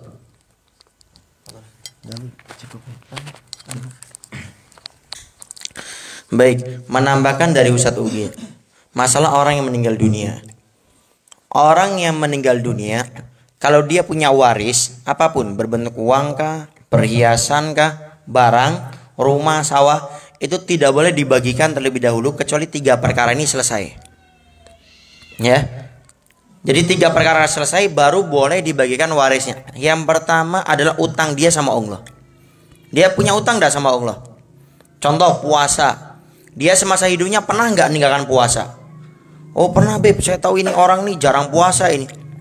Berapa kali dia meninggalkan puasa? Kayaknya ada sekitar 2 tahun beb. Berarti kurang lebih 60 puasa. Maka kalau puasa boleh milih. Ahli warisnya mau mengkodokkan atau membayarkan fidyah. Satu puasa 6,7 ons beras. Atau dibulatkan 7 ons beras. Diberikan kepada fakir miskin. Beb, ahli warisnya katanya pakai puasa aja. Ya sudah, puasa. Diniatkan untuk membayar kodok daripada si mayit ini. Beb, ahli warisnya nggak mau katanya. Ribet, lapar, pengennya sih makan terus mereka. Mereka punya uang. Maka dibayar dengan fidyah. Diberikan kepada fakir miskin. Punya utang lagi enggak? Ada beb, haji. Dia ini orang kaya, cuma seumur hidupnya nggak pernah haji. Maka keluarkan haji badal. Berapa itu? 8 atau 10 juta. Keluarkan, kemudian diberikan kepada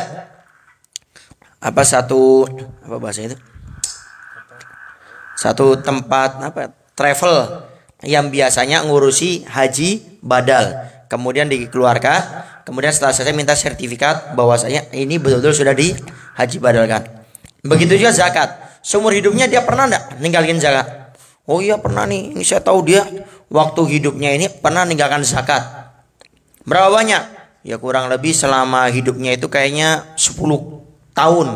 10 kali tidak mengeluarkan zakat. Maka tinggal keluarkan zakatnya dia.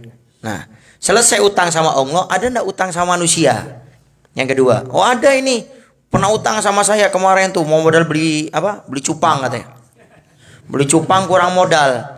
Akhirnya minjem sama saya 10 juta. Maka ahli warisnya nggak boleh bagikan itu warisannya dia kecuali utang sama Pak Cupang ini diberikan dulu atau sama yang lainnya. Makanya biasanya kan kalau mayit mau dikeluarkan, biasanya ahli waris selalu mengatakan, tolong barangkali mayit bapak saya atau ibu saya punya utang, tolong datang kepada saya sebagai ahli warisnya. Ntar datang selesaikan. Yang ketiga, masalah untuk biaya pemakaman. Jadi untuk pemakaman dari A sampai Z keluarkan. Kalau ada sisa baru entar dibagikan kepada ahli warisnya. Dan sebaik-baik pembagian ahli waris itu kapan? Yang paling cepat. Contoh pagi dikubur, malam bagikan langsung habis tahlil. Itu paling bagus. Jangan ngikutin apa kata orang. Ini ahli warisnya maruk banget nih. Kuburannya belum kering masih basah langsung bagikan waris. Kita ini orang Islam punya syariat, bukan apa kata orang. Kalau dibagikan langsung apa faedahnya? Masih ingat sama orang tua. Berapa banyak masalah warisnya adik kakak hampir ribut sampai bunuh-bunuhan. Banyak. Tapi kalau dibagikan waktu baru-baru meninggal enak. Bahkan ini nggak sedikit banyak yang melihat adiknya ternyata bisnisnya lagi hancur. Ini kakak-kakaknya sudah punya. Dia dengan ikhlas, nggak ada tekanan. Sudah adikku, kita nih abang-abang kamu bisnisnya lancar semuanya. Sudah bagian kita semuanya saya berikan sama kamu. Hitung-hitung ini mudah-mudahan menyenangkan hati orang tua. Itu kalau baru meninggal, coba seminggu. Ketemu mertua dibisik-bisikin, ya kan? Kemudian ketemu sama keluarganya dibisik-bisikin. Eman kamu ini. Itu walaupun sedikit tapi lumayan 10 juta buat beli motor lumayan itu. Buat apa itu? Buat garasi atau buat apa itu kan lumayan. Nah, akhirnya setonnya datang di situ. Makanya paling baik pembagian waris itu paling cepat, tapi 3 perkara tadi harus selesai. Jadi intinya kalau si mayit punya utang sama Allah, selesaikan. Kalau punya utang sama manusia, selesaikan. Kemudian biaya pemakaman baru dibagikan. Jelas ya? Wallahu a'lam bishawab. Di medsos. Betul. Disatuin aja. Hah? Assalamualaikum warahmatullahi wabarakatuh. Assalamualaikum warahmatullahi wabarakatuh. Apa Habib mau bertanya, gimana cara kita memberi nasihat pada orang yang berwudu yang ketika wudu satu anggota diperkirakan butuh waktu 5 menit, artinya tidak menyegerakan berpindah ke anggota selanjutnya sesuai rukun wudu yang tertib. Syukron. Baik. Ada pertanyaan masalah wudu. Bagaimana mengingatkan orang yang berwudu tapi was-was, mungkin ini masuk babnya. Wudunya lama, basuh muka terus sampai 5 menit sampai habis tuh tempat wudunya itu. Nah, bagaimana mengingatkan orang yang seperti ini? Yang pertama, perlu diingat, kita ini harus menyadari tatkala mengingatkan orang, jangan merasa kita ini lebih baik. Ini penyakit orang ingetin orang. Termasuk ustadz harus betul-betul menjaga yang namanya hati. Kita umumnya, yang bukan ustadz, kita umumnya, kita kadang ingetin orang tuh merasa sok baik gitu. Padahal kalau kita mau jujur, mungkin dosa kita lebih banyak. Cuma aibnya dia dibuka sama Allah, aib kita belum dibuka sama Allah.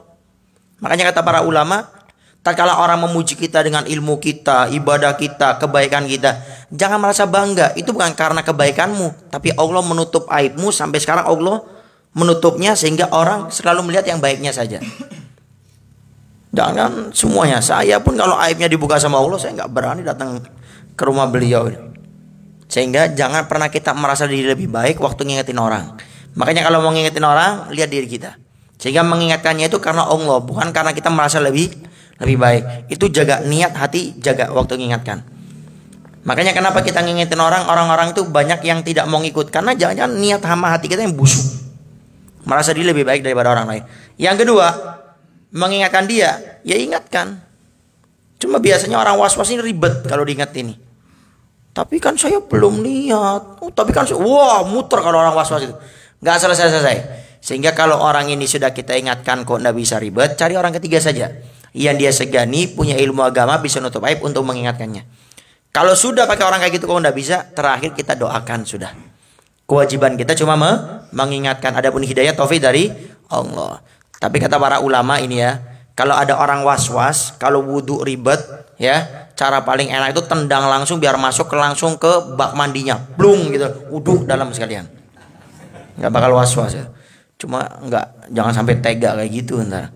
Apalagi masuknya ternyata bukan ke kolam cupang, kesian yang punya cupang.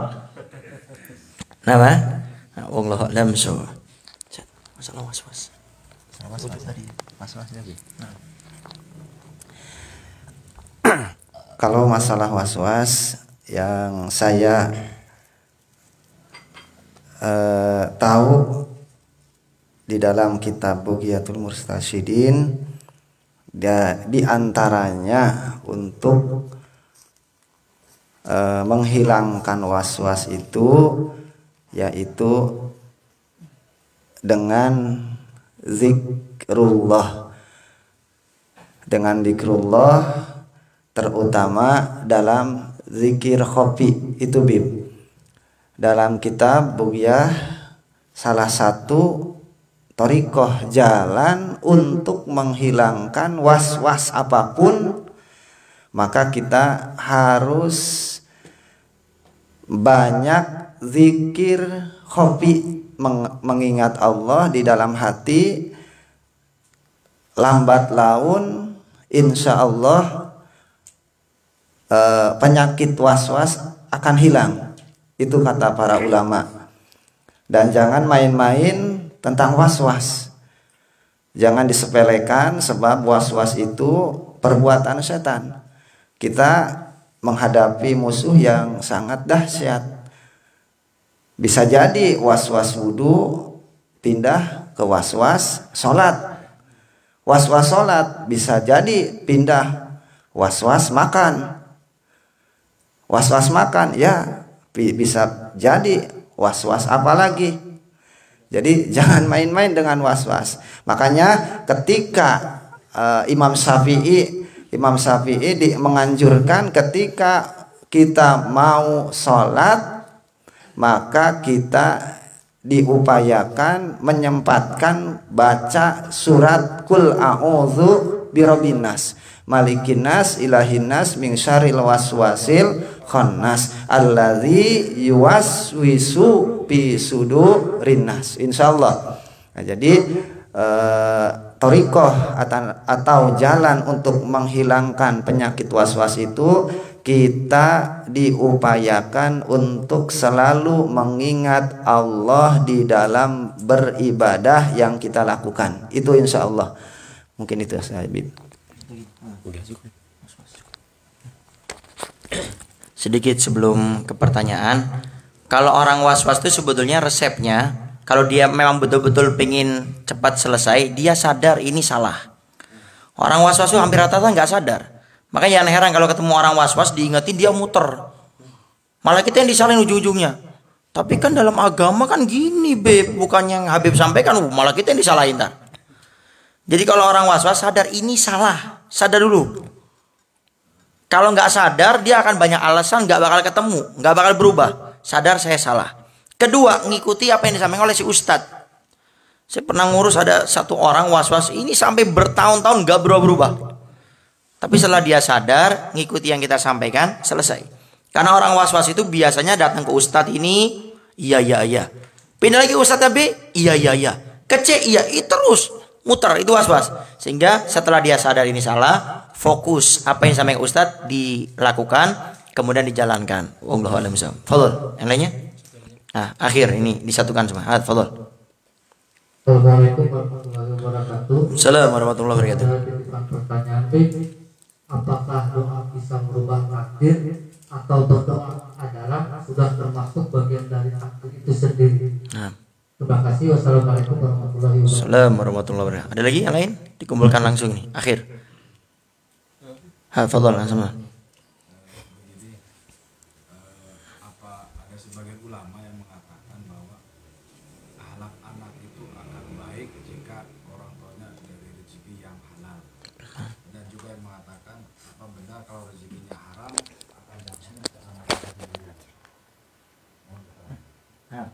Ada yang lain? Ada lagi? Apa? Hah? Ada yang lain? Belum ketemu? Sony.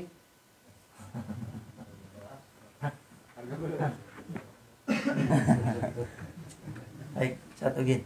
Pertanyaan yang pertama sama yang satunya tadi, apakah rezeki yang haram bisa mengefek kepada anak jadi tidak baik?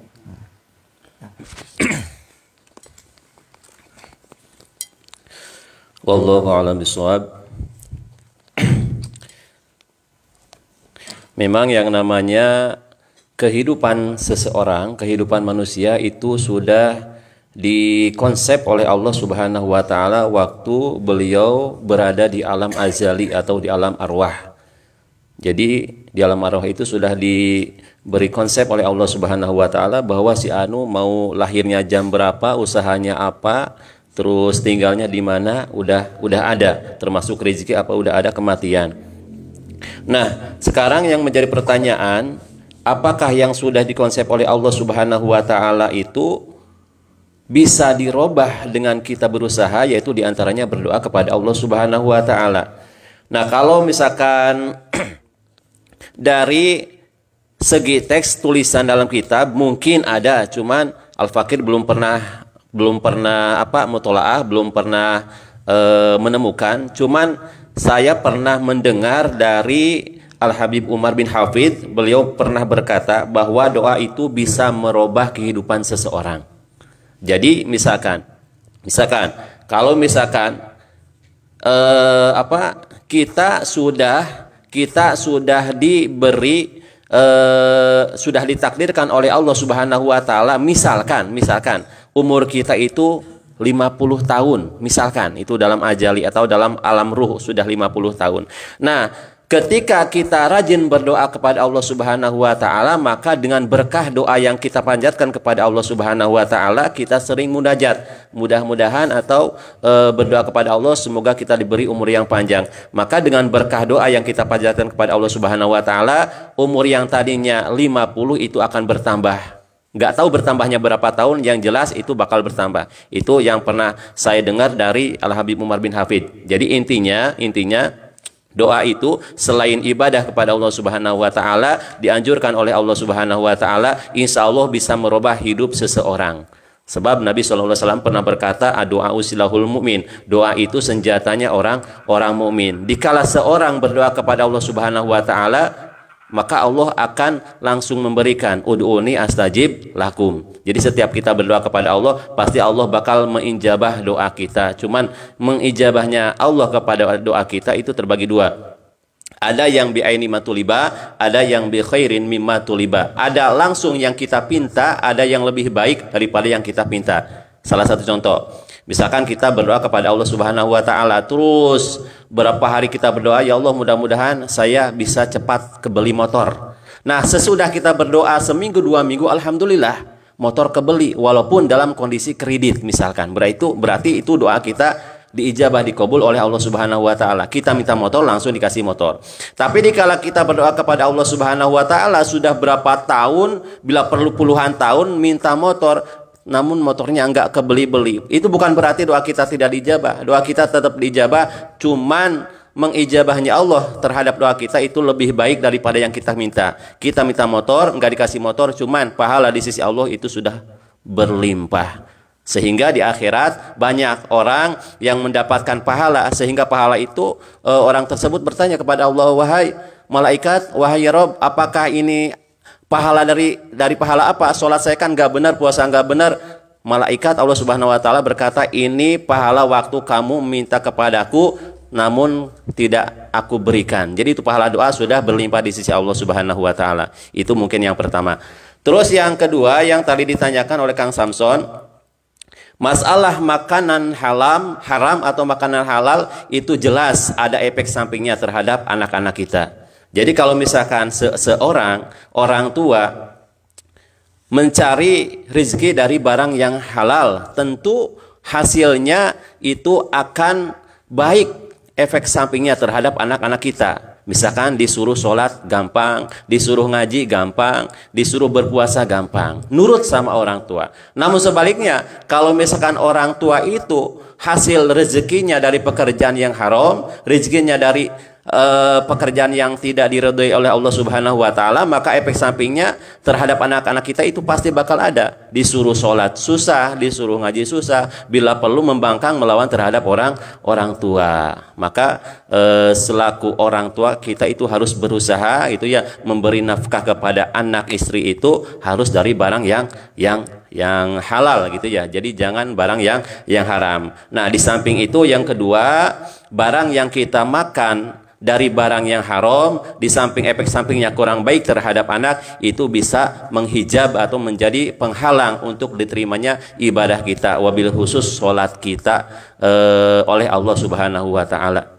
Sebab diantaranya itu dalam kitab Syarah Taufik, diantara syaratnya untuk diterima ibadah kita terutama sholat, wa ma'kuluhu wa malbusuhu minal halal. Jadi barang yang kita makan, pakaian yang kita pakai untuk sholat itu dari barang yang halal, tidak boleh barang yang haram.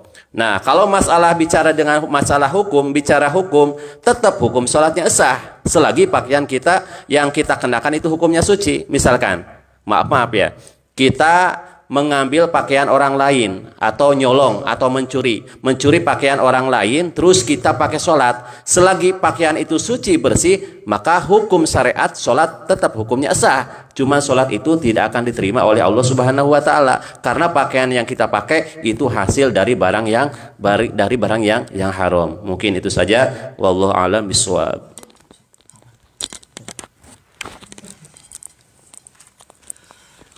Bismillahirrahmanirrahim. Untuk pertanyaan, doa bisa merubah nasib, takdir. Tentu, sebab banyak kejadian, diantaranya kalau di para nabi mungkin mukjizat ya, itu kan sesudah nabi mendoa turun mukjizat, turun kepada para wali, sesudah mendoa turun keanehan atau apalah, itu yang namanya karomah. turun kepada kita sebagai titel biasa gitu ya. Ketika mendoa ya maunah, sebutnya pertolongan. Nah, seperti Tuan Syekh Abdul Qadir Jailani itu kan banyak karomah sesudah beliau mendoa, muraqabah kepada Allah Subhanahu wa taala. Di antaranya Tuan Syekh Abdul Qadir Jailani didatangi oleh muridnya bahwa anaknya sudah meninggal di lautan.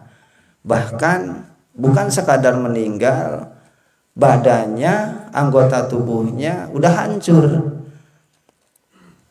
Ibunya datang ke Tuan Syekh, ya Syekh, anak saya tolong dihidupkan lagi.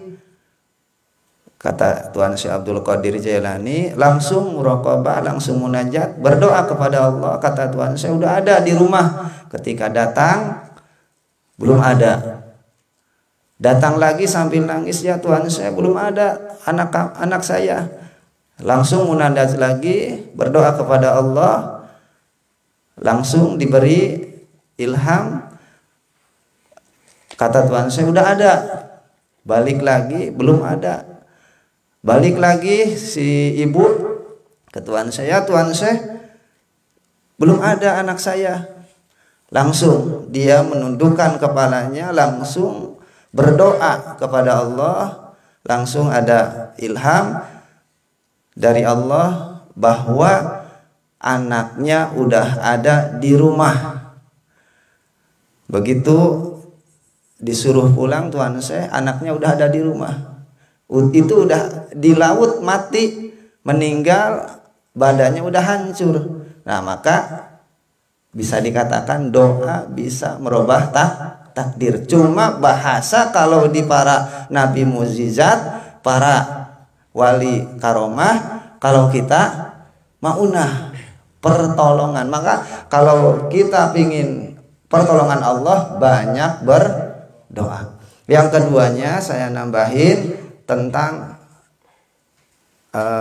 makanan yang dimakan oleh anak, jalannya dari jalan haram. Tentunya dampaknya pada anak atau keturunan kita sangat fatal, sangat berbahaya. Dalam kitab hadis saya pernah baca, ketika Rasulullah Shallallahu Alaihi Wasallam lagi berjamaah sama para sahabat, ada anak kecil. Anak kecil itu sekitar 5-6 tahun lah. Terus kalau lagi berjamaah, anak kecil itu lari ke depan, terus melangkahi orang yang berjamaah. Ketika sujud itu si anak tuh naik, mencek orang mah kuda-kudaan gitunya. Sangat bandel. Begitu beres dari sholat, para sahabat yang nenggel gitu, pingin neke ya, sebab anak masya Allah sangat bandel. Kata Rasulullah Shallallahu Alaihi Wasallam, sahabat bertanya, karena apa itu Rasulullah seorang anak bisa gitu kalakuana?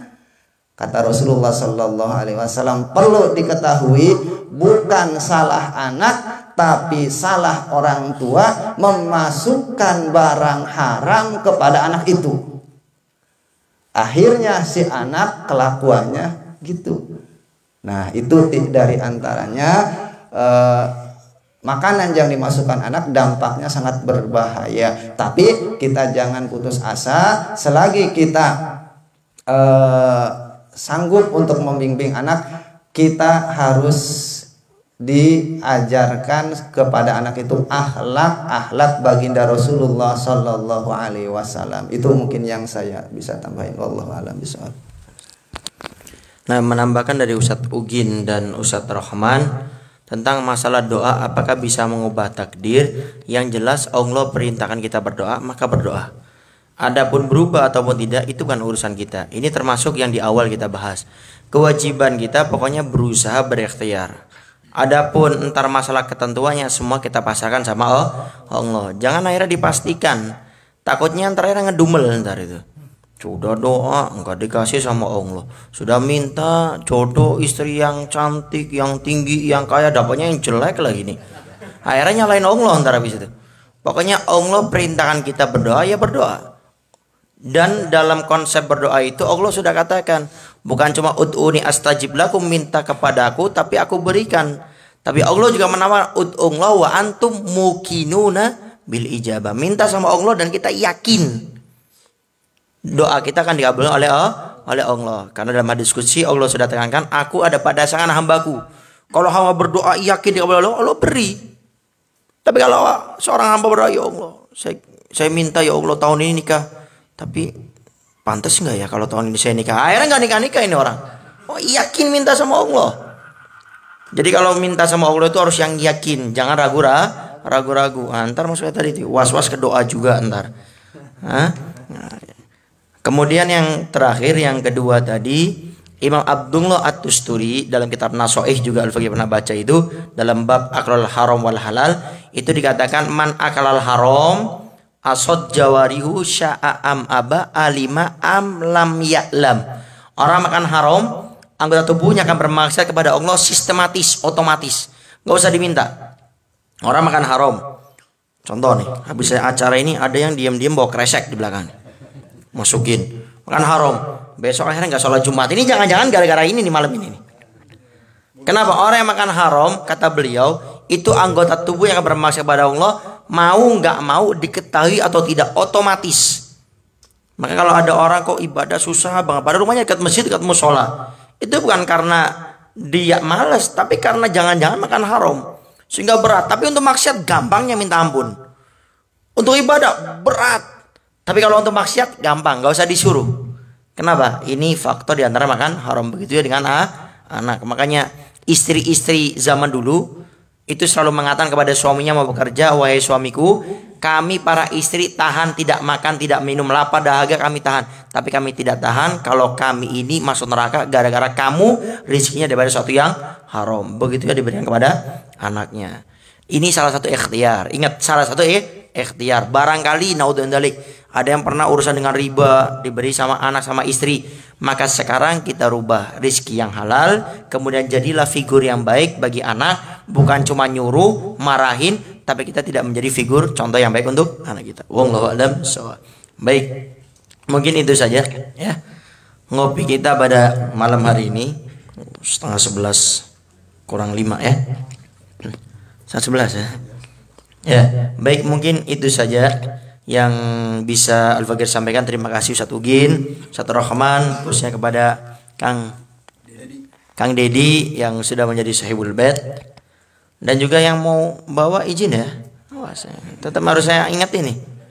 Biasanya belakang-belakang nih diam-diam sudah bawa kresek. Izin jangan lupa ya. Ya Kang ya. Masukin ini. Tetap dibalikin. Antum jangan dimasukin kemudian dimakan di rumah, balikin. Selama ini antum nih banyak yang dimasukin dimakan nggak izin, haram, hati-hati.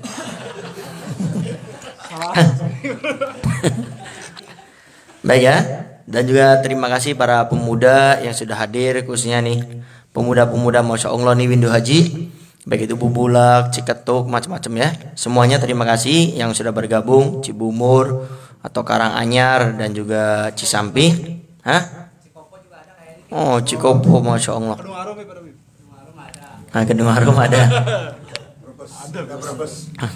Brebes juga ada, Masya Allah.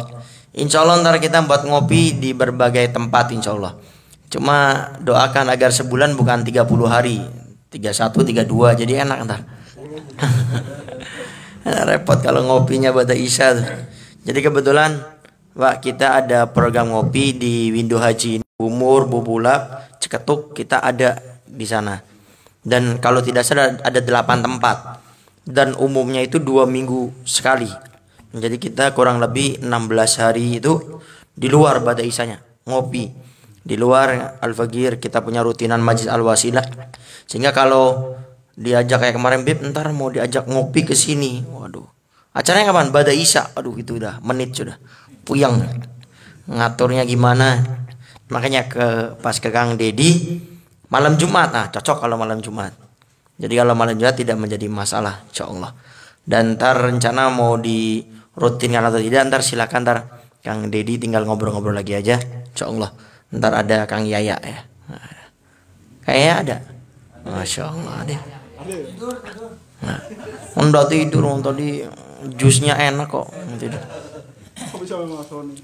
Baik, mungkin itu saja yang bisa Al-Fakir sampaikan. Terima kasih khususnya dari jauh-jauh yang sudah hadir. Sekali lagi jazakumullah jazak. Mudah-mudahan ngopi kita, ngobrol perkara iman kita pada malam hari ini menjadi yang keberkahan untuk kita semuanya, menjadi sebab kita makin taat kepada Allah, makin takut bermaksiat atau meninggalkan kewajiban, dan mudah-mudahan malam hari ini menjadi sebab dosa kita semuanya diampuni oleh Allah, diangkat derajat kita oleh Allah, dijadikan kita manusia yang mulia di dunia dengan kebaikan sampai di akhirat masuk surga bersama Nabi kita Muhammad SAW. Itu saja yang bisa Al-Fakir sampaikan. Kurang lebihnya Al-Fakir minta maaf dan mohon doanya selalu. Akhiral kalam.